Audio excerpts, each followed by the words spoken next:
অন্তর্বর্তী সরকারের প্রধান উপদেষ্টা ডক্টর মোহাম্মদ ইউনূস ও মার্কিন প্রেসিডেন্ট জো বাইডেনের বৈঠক শুরু হবে কিছুক্ষণ পর।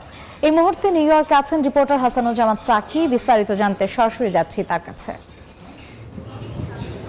ধন্যবাদ। আমি এই মুহূর্তে দাঁড়িয়ে আছি জাতিসংঘ সাধারণ পরিষদের যে অধিবেশন চলছে সেই সদর দপ্তরের সামনে, এবং আমার সামনে দিয়ে এই মাত্র মার্কিন প্রেসিডেন্ট জো বাইডেন তিনি জাতিসংঘের সদর দপ্তরে প্রবেশ করলেন।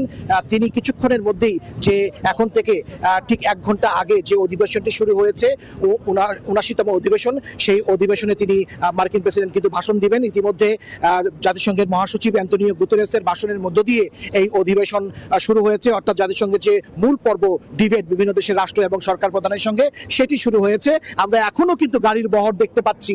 আমার সামনে দিয়ে মার্কিন যুক্তরাষ্ট্রের প্রেসিডেন্ট জো বাইডেন তার গাড়ির বহর নিয়ে জাতিসংঘের সদর দপ্তরের অভ্যন্তরে তিনি প্রবেশ করছেন, এবং প্রবেশ করা